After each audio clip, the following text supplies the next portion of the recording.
Narito na nga ang ating highlights update na dapat nating abangan ngayong Lunes sa Akosada.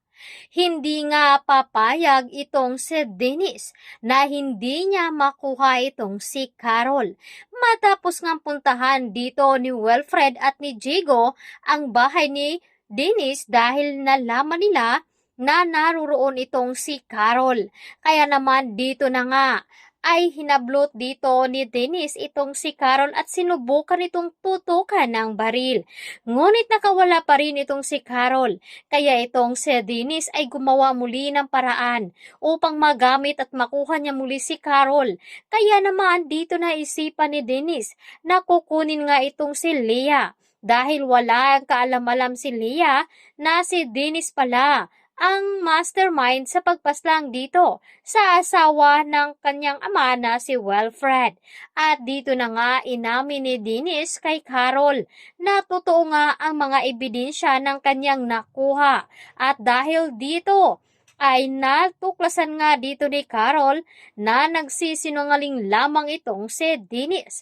Ngunit bago pa man mangyari na matuklasan lahat ni Carol, kay dito na nga nalaman ni Dennis ang ginawa na pag-imbestiga ni Carol at makakuha ng ebidensya. Kaya ang ginawa dito ni Dennis ay naglagay ito ng gamot upang makatulog itong si Carol at maikulong niya ito doon sa kwarto kung saan doon niya inilagay ang ebidensya dito sa nangyari kay Joy. At dahil dyan, matindi nga ang dapat nating abangan ng mga kaganapan dahil lumapit nga itong si Rooney at pumunta sa bahay nila ni Carol at doon nga nakita ni Rooney na buhay nga itong si Wilfred at ligtas ito.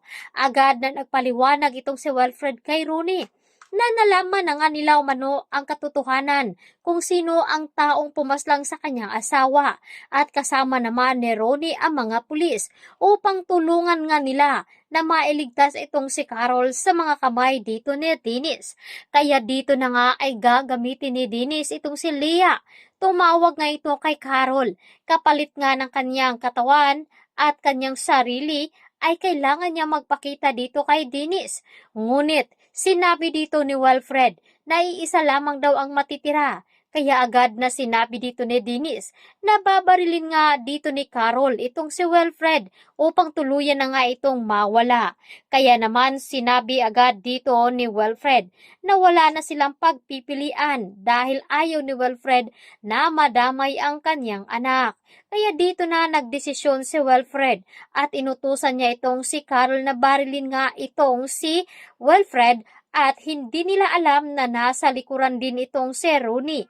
Agad na binaril ni Rooney itong si Carol, kaya naman nakita ito ni Dennis. Napaiyak ito dahil hindi niya matanggap na mawala si Carol sa kanya. Kaya ito muna ang ating highlights na dapat nating abangan dito sa Akosada.